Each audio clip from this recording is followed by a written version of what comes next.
Today I am going to discuss about the differentiate canal design method by Lacey and Kennedy. And this question has been asked in SSCJ conventional paper 2015.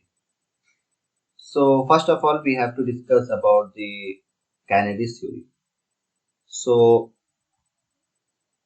R.G. Kennedy, while working as executive engineer on Upper Bari Dom Canal System in Punjab, found the canal maintained a suitable cross-section, neither silting nor scoring, which he defined as critical velocity of flow, that is VC. So याद रखिएगा जी Kennedy की जो theory दिया था, किसने दिया था? RG. Kennedy ने दिया था. इस पे बेस्ड बहुत एमसीक्यू टाइप क्वेश्चंस पूछे जाते हैं different exam, SSC CG and state government and central government. और ये आर.जी. कैनेडी कौन थे? ये एग्जीक्यूटिव इंजीनियर थे. कहाँ पे थे? अपर बारी डॉब कैनाल सिस्टम पंजाब में. और इन्होंने ये बताया, क्रिटिकल वेलोसिटी के बारे में डिस्कस किया कि क्रिटिकल वेलोसिटी क्या होती है कि इसमें ना ही सिल्टिंग हो ना ही स्कोरिंग हो, उसको क्या बोलेंगे? Critical velocity of the flow. And इसको डिनोट किया जाता है, क्रिटिकल वेलोसिटी को वीसी से रिप्रेजेंट किया जाता है. ठीक है. और VC that is critical velocity का इन्होंने फॉर्मूला किया, क्या दिया? That is 0.55 multiplied by the m multiplied by the y की पावर 0.64, where m क्या है? यहाँ पे क्रिटिकल वेलोसिटी रेशियो है. और critical velocity ratio means that is m equal to critical velocity क्या होता है? That is ratio of the actual velocity to the critical velocity and y is the depth of the flow. और इन्होंने एक चीज और बताया कि जो एडीज का फॉर्मेशन होता है वो कहां से होता है? From the bed of the canal से होता है. तो ये पॉइंट इंपॉर्टेंट है. So eddies form only the bed of the canal.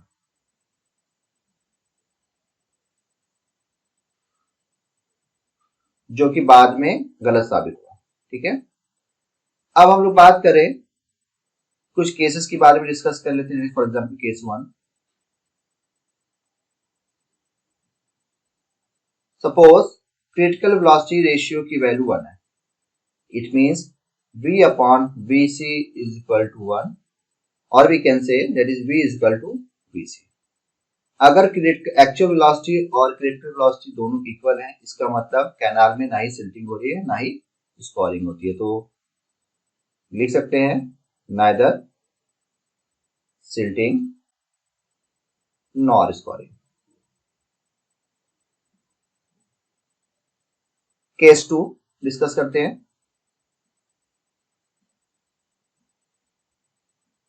Suppose m की वैल्यू इज ग्रेटर देन 1 है, तो कह सकते हैं v upon vc is greater than 1, और कह सकते हैं v is greater than vc. So actual velocity की वैल्यू क्या है? क्रिटिकल वेलोसिटी से ज्यादा है. इट मींस उस कैनाल में क्या होगा? स्कोरिंग होगा. एंड देन केस 3 डिस्कस कर लेते हैं. So case 3, if m is less than 1, सो कह सकते हैं v is less than vc. सो अगर एक्चुअल वेलोसिटी की वैल्यू क्रिटिकल वेलोसिटी से कम है तो वहां पे क्या होगा? सिल्टिंग होगा. और इस पे बेस्ड बहुत से objective type question different state और सेंट्रल गवर्नमेंट के एग्जाम में क्वेश्चन पूछे गए. ठीक है. अब हम लोग डिस्कस करेंगे कि डिजाइन मेथड्स के बारे में डिस्कस करेंगे कैनेडीज की. देन इसके बाद हम लेसिस पे डिस्कस करेंगे. सो अगर हम कैनेडीज के कैनाल को डिजाइन करना है बाय द कैनेडीज थ्योरी के अकॉर्डिंग, तो याद रखिएगा हमेशा क्वेश्चन में डिस्चार्ज आपको क्या होगा? गिवन होगा. और इसके हेल्प से हम क्या करेंगे? कैनाल को डिजाइन करेंगे. डिजाइन का मतलब कि कैनाल की ब्रेथ फाइंड करेंगे, डेप्थ फाइंड करेंगे, स्लोप फाइंड करेंगे, एरिया फाइंड करेंगे, सारी चीजें फाइंड करेंगे. ठीक है. और ये जो कैनेडीज के जो मेथड्स है ये ट्रायल एंड एरर मेथड है. तो अगर आपको डिस्चार्ज गिवन है, पर्टिकुलर जो भी डिस्चार्ज गिवन है उसके करस्पॉन्डिंग हम लोग क्या करेंगे, डेप्थ को एज्यूम करेंगे, ठीक है। So assume the trial depth, assume a trial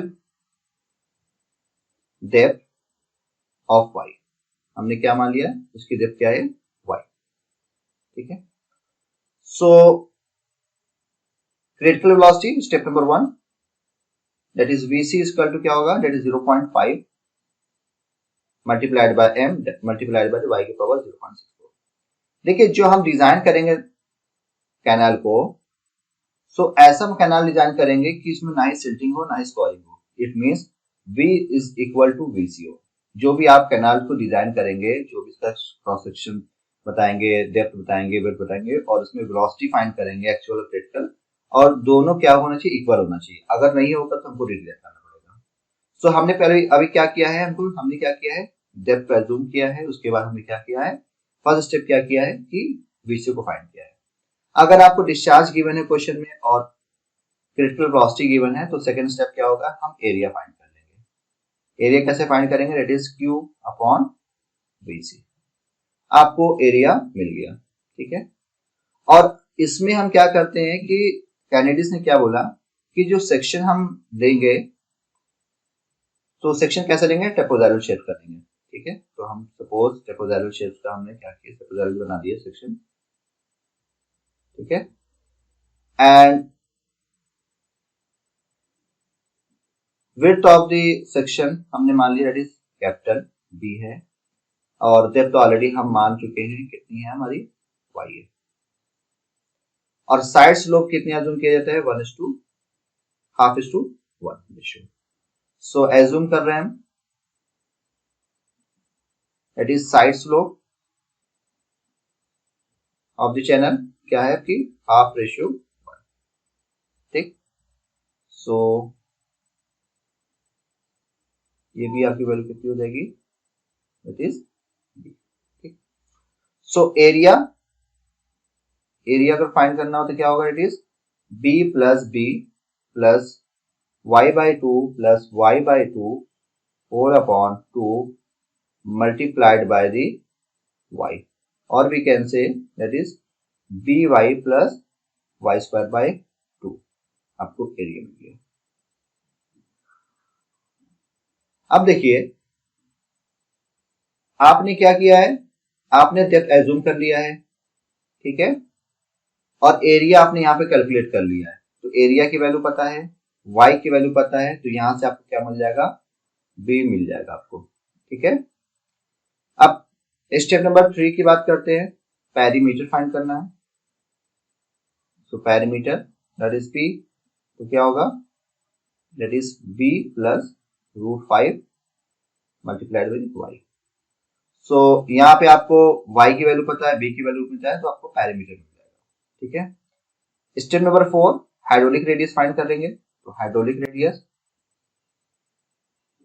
radius क्या होता है, formula that is r equal to क्या होता है, एरिया अपॉन पेरीमीटर का रेशियो होता है। तो एरिया पता है, पेरीमीटर पता है, तो आपको हाइड्रोलिक रेडियस आपको मिल जाएगी, ठीक है। देन स्टेप नंबर 5 हम क्या फाइंड करेंगे, velocity, actual velocity of the flow. So actual velocity of flow. So actual velocity of the flow के लिए जो कैनेडिस ने जो फॉर्मूला जो यूज किया, वो कौन सा यूज किया, Chezy's formula, that is v equal to c under root rs। देखिए याद रखिएगा, कैनेडिस ने कोई भी एक्चुअल वेलोसिटी की फॉर्मूला नहीं लिया, बल्कि उसने कौन सा यूज किया, चेजिस फॉर्मूला, ठीक है। अब यहाँ पे c क्या है, चेजिस कांस्टेंट है, जो कि ऑलरेडी आपको पता ही होगा, चेजिस कांस्टेंट। एंड s क्या है आपका, बेड स्लोप है, और बेड स्लोप के लिए ऑलरेडी आपको डेटा नहीं गिवन हो, तो आप एज्यूम कर सकते हो, दैट इज 1/3500 टू 1/5000 के बीच में, ठीक। और चेजिस कांस्टेंट के वैल्यू को फाइंड करने के लिए कैनेडिस ने क्या यूज किया, कटर्स फॉर्मूला का यूज किया, ठीक है। और कटर्स फॉर्मूला क्या होता है, that is Kutter's formula that is c is equal to 1/n plus 23 plus 0.00155 upon s multiplied divided by the 1 plus 23 plus 0.00155 upon s multiplied by n upon under root r, where n क्या है आपका, that is cutter roughness coefficient.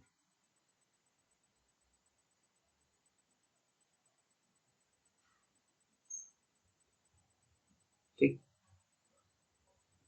So suppose आपने calculate कर लिया था VC और यहां से V आपने फाइंड कर लिया.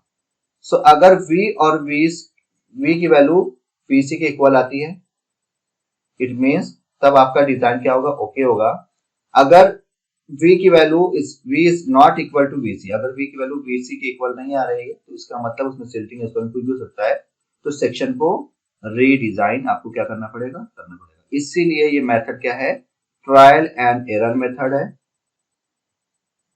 और इसमें मेन पॉइंट क्या है कि कैनेडीज ने वेलोसिटी के लिए कोई भी फॉर्मूला नहीं दिया, बल्कि उसने चेजिस फॉर्मूले का यूज किया.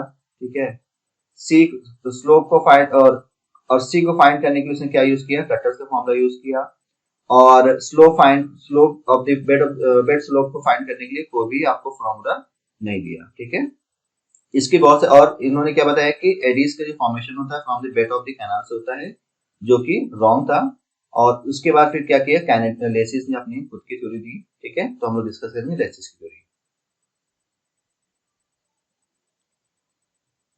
सो लेसिस के बारे में डिस्कस करते हैं कि J Lacey's who was the superintendent engineer in PWD Uttar Pradesh studied a number of rhythm channels in aluminium 1939. So Lacey's कौन थे, ये सुपरिटेंडेंट इंजीनियर थे पीडब्ल्यूडी में.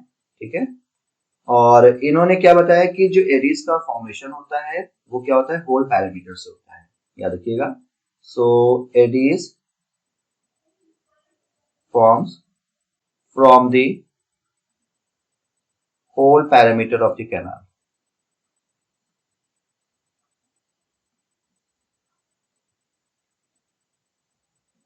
एंड अगर इसकी हम डिजाइन की बात करें, कैनाल को डिजाइन करते हैं अगर लेसिस थ्योरी के द्वारा. ठीक है, सो इसमें क्या होगा, इसमें भी आपका डिस्चार्ज क्या होगा, गिवन होगा. ठीक है, और इसमें फर्स्ट स्टेप की बात, स्टेप नंबर 1 की बात करें तो इसमें हम क्या करते हैं, वेलोसिटी फाइंड करते हैं. तो वेलोसिटी क्या होगा, वेलोसिटी के लिए लेसिस ने फॉर्मूला दिया, क्या formula, is Q F square upon 140 की पावर 1/6. और एफ क्या है, यहाँ पे सिल्ट फैक्टर है, सिल्ट फैक्टर है. सपोज आपको सिल्ट फैक्टर की वैल्यू नहीं गिवन है तो आप कैलकुलेट कर सकते हैं सिल्ट फैक्टर की value, that is F equal to 1.76 under root D50, where D50 क्या है आपका average size of the particle. Step number 2 की बात करें, आपको डिस्चार्ज पता है, वेलोसिटी पता है, तो आप एरिया कैलकुलेट कर सकते हैं. तो एरिया इक्वल टू क्या होगा, डिस्चार्ज अपॉन वेलोसिटी. पैरामीटर आपको फाइंड करना है, तो लेसिस ने पैरामीटर के लिए फॉर्मूला किया, that is P equal to 4.75 under root Q. Hydraulic radius के लिए ऑलरेडी लेसिस ने फॉर्मूला दिया, that is R equal to 5/2 multiplied by V square upon F. ठीक है, और इन्होंने भी क्या किया, ट्रेपेजोइडल शेप्स को ऑलरेडी एज्यूम किया, और उसके बाद साइड स्लोप क्या लिया, दैट इज 1/2 लिया. सो एरिया कितना हो जाएगा, एरिया हो जाएगा दैट इज BD प्लस अगर B स्क्वायर बाई 2, और पैरीमीटर क्या होगा, that is B plus √5D.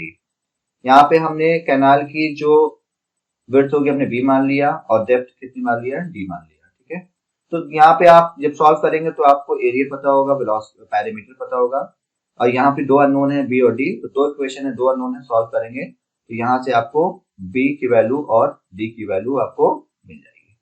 ठीक, और अगर आपको स्लोप फाइंड करना है तो स्लोप के लिए फॉर्मूला क्या लेसिस ने फॉर्मूला दिया, that is S equal to 5/f की पावर 5/3 अपॉन 3340 q की पावर 1/6. सो अगर आप दोनों कंपैरिजन करेंगे तो कैनेडीज ने क्या किया, कैनेडीज ने दिया कि जो एरियाज का फॉर्मेशन होता है वो बेड ऑफ द स्लोप से होता है, और लेसिस ने क्या दिया कि एडिस का जो फॉर्मेशन होता है वो कहाँ से होता है, वो पोल पैरामीटर से होता है। कैनेडीज ने क्या किया, कैनेडीज ने जो trial and error method basically, और कैनेडीज ने क्या किया है कि एक्चुअल वेलोसिटी के लिए कोई भी फॉर्मूला नहीं दिया है, बल्कि लेसिस ने खुद का फॉर्मूला टाइप किया है। और इन्होंने बेड स्लोप के लिए कोई भी फॉर्मूला नहीं टाइप किया कैनेडीज ने, बट लेसिस ने क्या किया है कि फॉर्मूला जो है बेड स्लोप के लिए ऑलरेडी दिया है। और भी बहुत से लिमिटेशन है, उनको हम डिस्कस कर सकते हैं आगे। तो अगर आपको ये वीडियो अच्छी लगे तो please like, share and subscribe जरूर करें। Thank you so much.